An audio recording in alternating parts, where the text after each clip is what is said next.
सुनो सब या बाता कीम पावे सुनो सब या बाता कीम पावे सिमरत श्याम मुगत को दाता सिमरत श्याम मुगत को दाता प्रीत बिना क्यों आवे सुनो सब या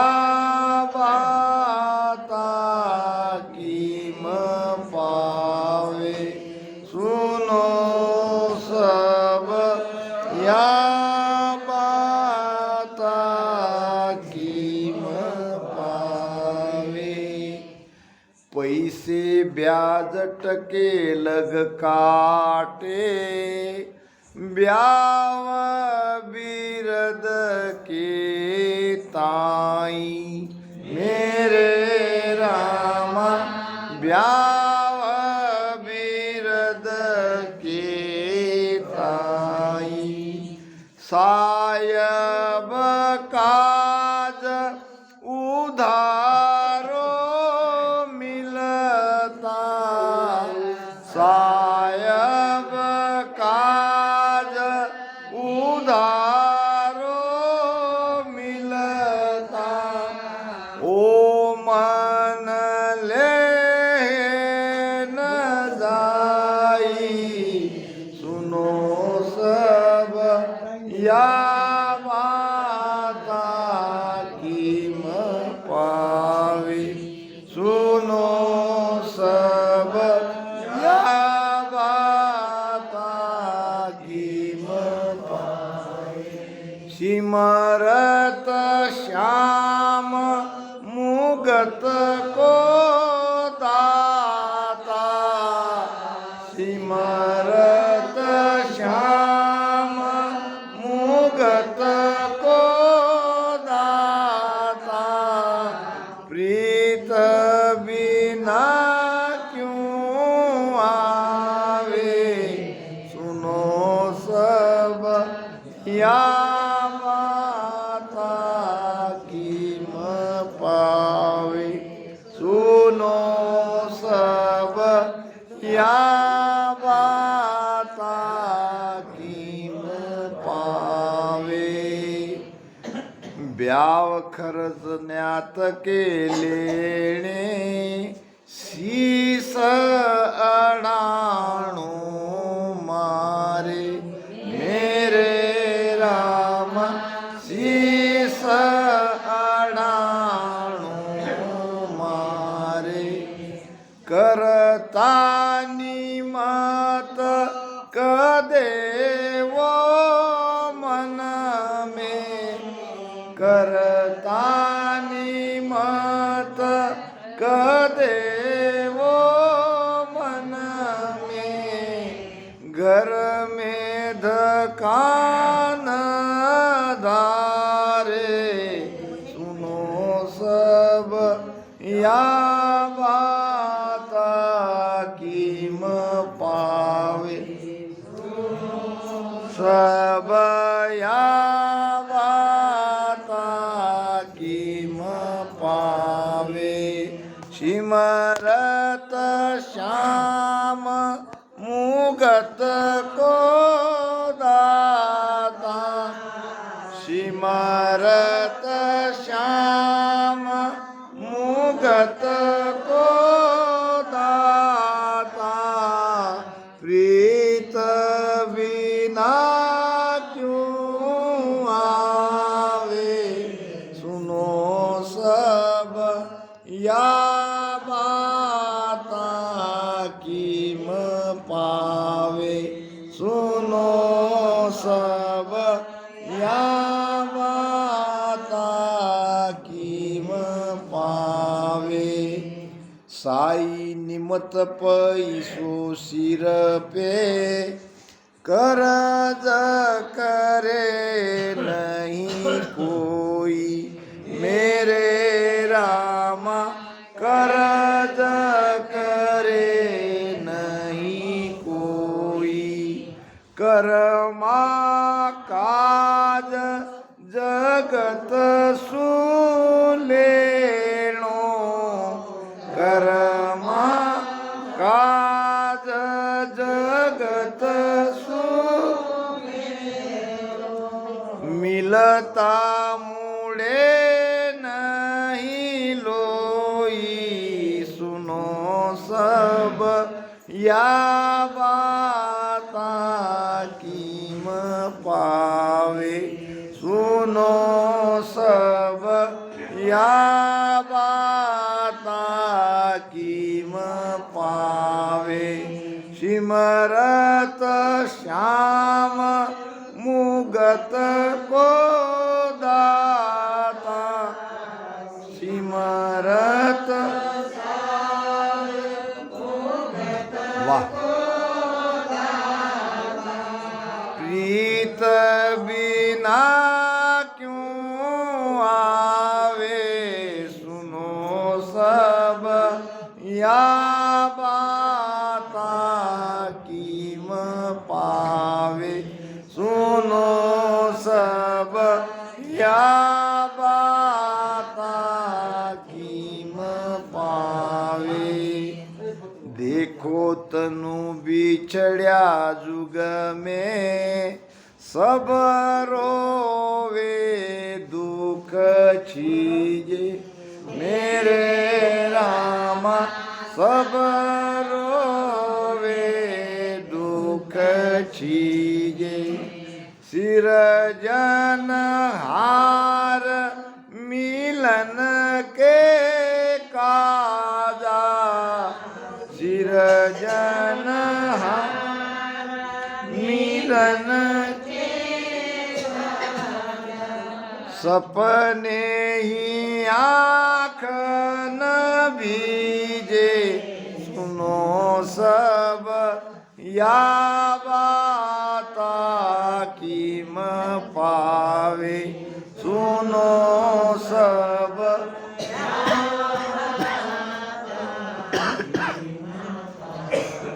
सिमरत श्याम मुगत को दाता सिमरत श्याम मुगत को दाता प्रीत बिना क्यों आवे सुनो सब या बाता कीम पावे सुनो सब या बाता कीम पावे खेती किसब करे तन खोई दाम लगावे आणी मेरे रामा दाम लगावे आणी के सुख राम भगत की वेला के सुख राम भगत की वेला सबे से लविद जानी सुनो सब या बाता कीम पावे सुनो सब या बाता कीम पावे सिमरत श्याम मुगत को दाता सिमरत श्याम मुगत प्रीत बिना क्यों आवे सुनो सब या बाता पावे, सुनो सब या माता कीम पावे। सब सुनो। कौन कौन सुनो? क्या ये दूसरे के लिए कह रहे महाराज? ये हमारे लिए कह रहे हैं। यहाँ जितने बैठे हैं या जिनको परमात्मा प्राप्ति की चाहना है, ऐसे सभी प्रेमी हंस आत्माओं के लिए महाराज कह रहे हैं। हम और आप सभी इस धारा में राम जी को पाने के लिए आए हैं। पाना तो चाहते हैं, मगर उसके बदले में कुछ भी खोना नहीं चाहते। ये तो यहाँ इस हाथ लो और इस हाथ दो। कुछ पाने के लिए कुछ खोना पड़ता है। खोना हम नहीं चाहते। अब क्या खोना है?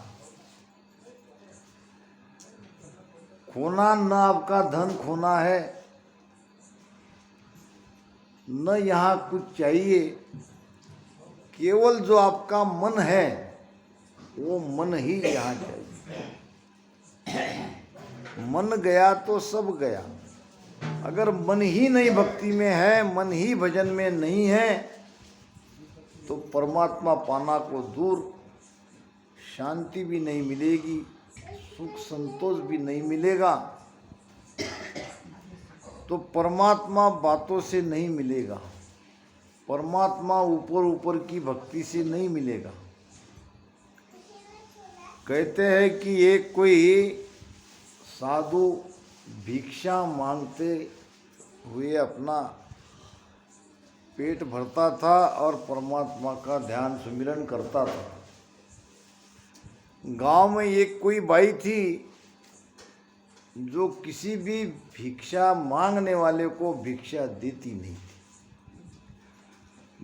नहीं थी। उसको उनको गालियाँ देती थी, बहुत गुस्सा करती थी। अब संत ने भी ठान लिया कि चलो उसी माता के यहाँ मांगे। अब जाके माता जी के द्वार के सामने खड़े रहे, कहने लगे, माता जी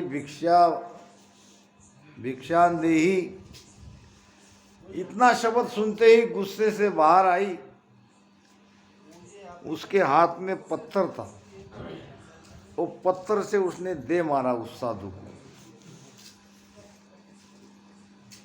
अब उसे भी लगा कि दोबारा ये कभी जिंदगी में मेरे द्वार पर भिक्षा के लिए नहीं आएगा। 2-4 दिन बाद और महाराज तैयार, माता जी भिक्षान देही। अरे तुम फिर आ गए। अब के बार उसके हाथ में ईंट का टुकड़ा था। अब ईंट के टुकड़े से फेंक मारा। लोगों ने कहा, तुम क्यों जाते हो? अगर लग गया, उस दिन पत्थर मारा, आज ईंट को से मारा, अगर कहीं लग गया सिर में तो जान भी जा सकती है, छोड़ दो एक आधा घर।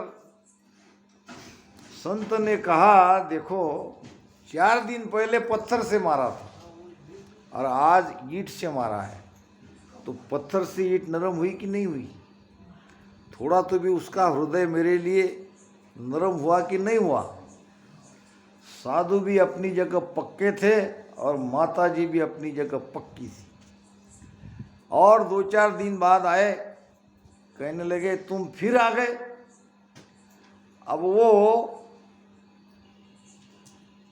जमीन, उस जमाने में ये गोबर और मट्टी से जमीन को लिपा जाता था, आज बहुत कम रह गई। और वो सुबह सुबह वो काम कर रही थी, हाथ में वो कपड़ा था गीला, गोबर और मिट्टी से लिपटा हुआ, वही जाके फेंक के मार दिया। अब कहने लगी कि अब दोबारा मेरे घर पे मत आओ। वो कहने लगी, तुम तुम्हारे धर्म को निभाओ, मैं मेरे धर्म को निभाता हूँ। मैंने तुमको कहाँ रोका है? तुम किसी से भी मार सकती हो, मेरा काम है भिक्षा मांगना, तुम जो चाहे वो करो। फिर माता जी सोचने लगी कि ये ठीक नहीं हो रहा है। जब कुछ दिन बाद आए तो जाके उनके शरणों में, उनके चरणों में गिर पड़ी और कहने लगी, महाराज माफ़ करिए, मैंने गुस्से में क्या क्या नहीं किया, पत्थर से मारा, ईंट से मारा और वो गीले कपड़े से भी मारा। तो ऐसी लगन चाहिए। परमात्मा मिलते हैं, मगर बदले में सचमुच क्या हमारी पूरी तैयारी है? सब कुछ समर्पण करने के लिए हम बैठे हैं। तो महाराज कहते हैं वो परमात्मा सामर्थ्यवान है, वो आपको मोक्ष दे सकता है, वो मुक्ति का दाता है, वो मोक्ष का दाता है, मगर बिना प्रीत से वो कैसे आएंगे, बिना प्रेम से वो कैसे मिलेंगे? आपके अंदर वो प्रेम ही नहीं है, वो तड़प ही नहीं है, वो चाहना ही नहीं है। भजन कर रहे हो, सत्संग कर रहे हो, भजन में कोई जान नहीं है, भजन में कोई प्रेम नहीं है। प्रेम बिना सुखराम कहे राम गाय माँ गाय। आपकी आंखें से आंसू निकल ही नहीं रहे हैं, अंतरात्मा आपकी परमात्मा को पाने के लिए तड़प ही नहीं रही है, तो परमात्मा कैसे मिलेगी? कहते हैं कि एक कोई मुसलमान लोग 5 बार नमाज पढ़ते हैं और नियम से। तो अजान की आवाज़ सुनते ही वो अपनी अपनी चादर बिछा देते हैं और उस पर नमाज पढ़ते हैं। नमाज यानी परमात्मा की प्रार्थना। अब ऐसे ही दोपहर में अजान की आवाज़ सुनाई पड़ी और वो मौलवी साहब ने अपनी चादर बिछाई और प्रणाम करने लगे। उधर से एक लड़की भागते भागते उसी चादर पर से आगे निकल गई। अब जिस चादर पे प्रणाम कर रहे थे, नमाज पढ़ रहे थे, उस पर से कोई पैर दे के चला। ये तो बहुत बुरा हुआ, बहुत गुस्सा आया। उसने कहा, ये लड़की इधर आओ, क्या वे तुम्हें दिख नहीं रहा है? मैं नमाज अदा कर रहा हूँ और तुम्हें मेरी चादर पर से पैर दे के चली गई। लड़की आके कहने लगी, मौलवी साहब माफ़ कीजिए, ये जो लड़का जिसके लिए मैं जा रही हूँ उसके साथ मेरा ब्याह होने वाला है और बहुत जल्द हम शादी करने वाले हैं। और वो सामने मुझे दिखा और मैं उसके मिलने के लिए तड़पने लगी और भागती भागती वहाँ तक गई। बीच रास्ते में आपने चादर डाली है या उस पर आप नमाज पढ़ रही है, ये मैंने कुछ देखा नहीं और इस कारण मुझसे गलती हो गई, क्षमा करें। फिर लड़की ने उस मौलवी को पूछा, प्रेम तो हम दोनों कर रहे हैं, मैं भी मेरे होने वाले पति के प्रेम में पागल थी, दीवानी थी, उसको मिलने के लिए जा रही थी और सुध बुध मैं खो गई। मगर तुम भी तो अल्लाह से प्रेम कर रहे थे, तुम भी तो नमाज पढ़ रहे थे, तुमको मैं कैसे दिखी? ये प्रेम नहीं है। प्रेम में समर्पण है, प्रेम में देना है। तो महाराज कहते हैं परमात्मा को पाना है तो प्रेम लाओ। बातों से परमात्मा नहीं मिलेंगे। हमारे राष्ट्र संत तुकडोजी महाराज ने पहले ही कहा है, मनी नाही भाव मने देवा मला पाव, देव आशाने भेटायचा नाही रे, देव बाजारचा भाजीपाला। बाजार में भाजीपाला मिल जाता है, हमारे यवतमाल में मिलते हैं वाटा। वाटा ने एक एक ढीक ये उठा लो 5 रुपए में, भाजीपाला है, वैसे भी घर ले जाके सड़ने वाला है। फिर वो 5 रुपये में 2 रुपये में जो पैसे आए वो बना लेते हैं और बेच देते हैं। भाजीपाला को तुम कैसे ही खरीद लो, वो बेभाव खरीदा जा सकता है, मगर परमात्मा के लिए भाव चाहिए, और भाव आता है सत्संग से। संग बिना तो भाव नहीं, भाव बिना नहीं प्रीत, प्रीत बिना सुख राम कहे, नहीं भजन में जीत।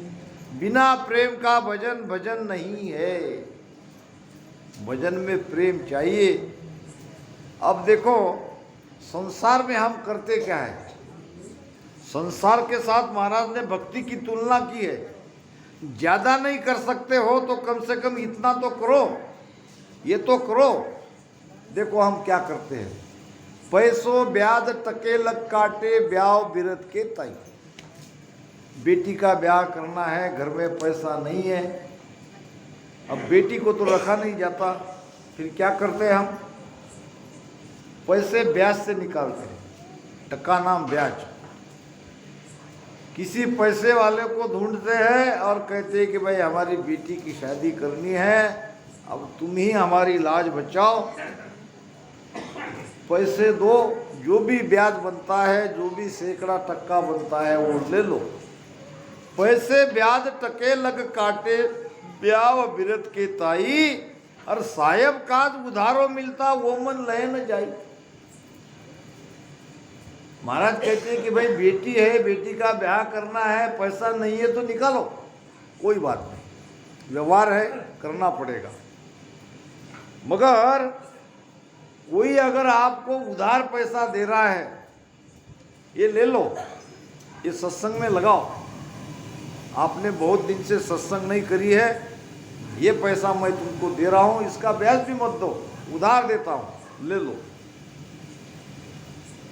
ये कहीं आपको रामदारा में देना है, दे दो, ये लो मेरे पास पैसा है, तो हम नहीं ले रहे। हमारे मतलब के लिए पैसा ब्याज से ले रहे हैं, और भगवान के लिए कोई उधार भी दे रहा है तो नहीं ले रहे हैं, ये नहीं चलेगा। महाराज कहते हैं कि इससे काम नहीं होगा। जब आपका अंतिम उद्देश्य परमात्मा को पाना ही है, संसार तो आपका नहीं है।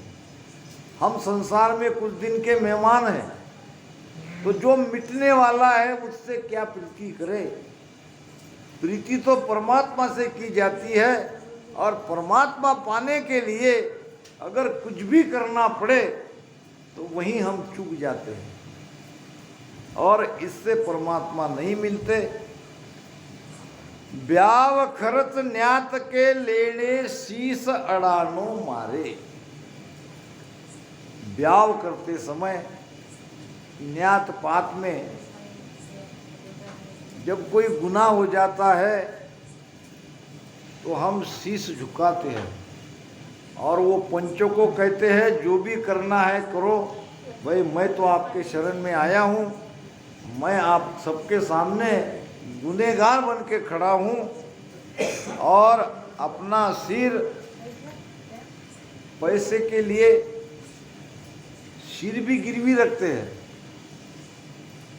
ये कोई व्यक्ति था, गांव में नया नया आया, और उसने ठेके से यानी मक्ते से खेती करी। अब खेती करी तो खेती वाले को भी पैसा देना था, खेती ब्याहने के लिए भी पैसा चाहिए था, और गांव में जान पहचान नहीं थी, नया नया आया था। किसी ने कहा कि हमारे गांव में शाहूकार है, उसके पास जाओ। मगर एक बात है, शाहूकार बिना कुछ गिरवी वस्तु रखे पैसा नहीं देगा। अब इसने कहा चलो देखते हैं। शाहूकार के पास गया, दूर से ही देख के राम राम किया, कहा मैं इस गांव में नया नया आया हूं और मुझे पैसा चाहिए। मुझे पता चला कि आप पैसा देते हो, आप शाहूकार हो, तो कृपा करके मुझे पैसा दो। सेठ ने कहा गिरवी रखने के लिए क्या है तुम्हारे पास? उसने कहा ये मूंछ का एक बाल उखाड़ा और एक कागज की पुड़ी में बांध दिया बस ये है गिरवी। अगर देना चाहते हो, समझ सकते हो तो समझो। ये मेरे मूंछ का बाल मैंने तुमको गिरवी रख के दिया है। सेठ समझ गया, सेठ होशियार था कि ये आदमी में दम है, ये मेरा पैसा नहीं डुबोएगा। कहना कि भाई ठीक है, मैंने तुम्हारी गिरवी जो वस्तु है वो रख ली और ये पैसा ले जाओ। पैसा लेके गया और सूद के साथ सेठ को वापस भी कर दिया। अब गांव के लोगों ने पूछा, भाई कि तुमने पैसा कैसे मांगा, तुम्हारे पास तो गिरवी रखने के लिए कुछ नहीं था। तो बताना पड़ा। अब कुछ लोग उसकी नकल करने के लिए निकले। चलो भाई, सेठ के पास पैसा मांगे, अब गिरवी रखने के लिए सेठ के कहने के पहले भी अपने सारे मूंछ के बाल उखाड़ उखाड़ के दे रहे थे। सेठ जी, ये हमारे मूंछ के बाल गिरवी रखो और हमको पैसा दो। सारा मुख लाल हो गया खून से लथपथ। सेठ जी ने कहा कि भाई तुमको किसने कहा कि मैं बाल गिरवी रखता हूं, और तुमने सारे अपने मूंछ के बाल उखाड़ लिए। सारा मुख आपका खून से लथपथ हो गया है। तुमको तुम्हारे मुंह की कीमत नहीं है तो मेरे पैसे की कीमत क्या होगी? नहीं दिया पैसा। कहने का मतलब, हम अपने स्वार्थ के लिए तो कुछ भी करते हैं। ब्याव खरत न्यात के लेने शीश अड़ानो मारे, करता निमत कदे वो मन में घर में धकान धारे। परमात्मा के लिए घर में सब कुछ होते हुए भी देना नहीं चाहते, खर्चना नहीं चाहते, परमात्मा कैसे मिले? साई निमत पैसे सिर पे कर्ज करे नहीं कोई। सत्संग के लिए, परमात्मा के लिए, अच्छे काम के लिए कोई कर्जा करके किसी ने अच्छा काम किया, ये आपने नहीं सुना होगा। ऐसा सुना क्या कि ब्याज से पैसा लाया और इसने हाई स्कूल हॉस्पिटल खोला, ब्याज से पैसा लाया, लोगों की पानी पिलाने की व्यवस्था करी। पैसा रहने के बाद करने वाले बहुत है, मगर मन में इच्छा है, पैसा नहीं है और पैसा ब्याज से लाके ये सब कर रहा है। ऐसा दुर्लभ है, ऐसा मुश्किल से कोई बिरला मिलेगा। साई निमत पैसों सिर पे कर्ज करे नहीं कोई कर्जा नहीं करता। और कर्मा काज जगत सु लेणो मिलता मुड़े न कोई। और जिसमें कर्म होते हैं ऐसे काम के लिए इतना भी कर्जा मिलता है, उतना कर्जा उठाते जाते हैं। अपने स्वार्थ के लिए सब कुछ करते हैं, परमात्मा के लिए कोई भी एक नहीं करना चाहता। परमात्मा नहीं मिलेंगे। वो तो सब देख रहा है, वो तो अंतर्यामी है, वो सब जानता है। हमारे हर धड़कन की खबर वो लेता है, हमारे हर श्वास की खबर उससे है। हम क्या कर रहे हैं, कैसा हमारा भाव है, ये सब वो जानता है। देखो तनु बिछड़ो जुग में सब रोवे दुख छीजे। घर परिवार में किसी की मृत्यु हो गई, कोई हमसे बिछड़ गया तो हम दुख से रोते हैं, और रोना भी चाहिए, क्योंकि जो चला गया वो अपना था, दोबारा कभी अब देखने को नहीं मिलेगा। सृजनहार मिलन के काजा सपने आकन भीजे। मगर राम जी के लिए, परमात्मा के लिए सपने में भी हमारी आंखों में आंसू नहीं आता। परमात्मा कैसे मिलेंगे? अगर यही हमारा हाल रहा तो राम जी मिलने वाला नहीं है। आखिर में महाराज फरमाते हैं, खेती किसब करे तन खोई। किसब नाम मेहनत, बिना मेहनत से खेती नहीं की जाती। खेती को ब्याहने के लिए, खेती में पैदावार निकालने के लिए मेहनत करनी पड़ती है और पैसा भी लगाना पड़ता है। आजकल की खेती तो बहुत महंगी हो गई, पैसा भी लगाना पड़ता है और मेहनत भी करनी पड़ती है, तब कहीं खेती में हम अनाज ले सकते हैं। के सुख राम भगत की वेला। अब यही चूक रहे हैं कि भक्ति के समय, भजन के समय ये कुछ नहीं करना चाहते, न भजन के लिए शरीर को कष्ट देना चाहते हैं। वहाँ कितना भी हो, रात रात भर हम पहरेदारी करते हैं, सोते नहीं हैं, न समय पे खाते हैं, क्योंकि वहाँ हमारा पैसा लगा है, वहाँ हमारा स्वार्थ है। और परमात्मा क्या उससे भी गए गुजरा है। के सुखराम भक्ति की वेड़ा सबे सेल विद जानी। भक्ति में सहज करते हैं, भक्ति में कोई तकलीफ नहीं लेना चाहते, भक्ति में न पैसा लगाना चाहते, तो इससे परमात्मा नहीं मिलेगा। महाराज ने ये भजन हमारे लिए ही कहा है। परमात्मा पाने के लिए सब कुछ नौछावर कर दो, तब राम जी मिलेंगे।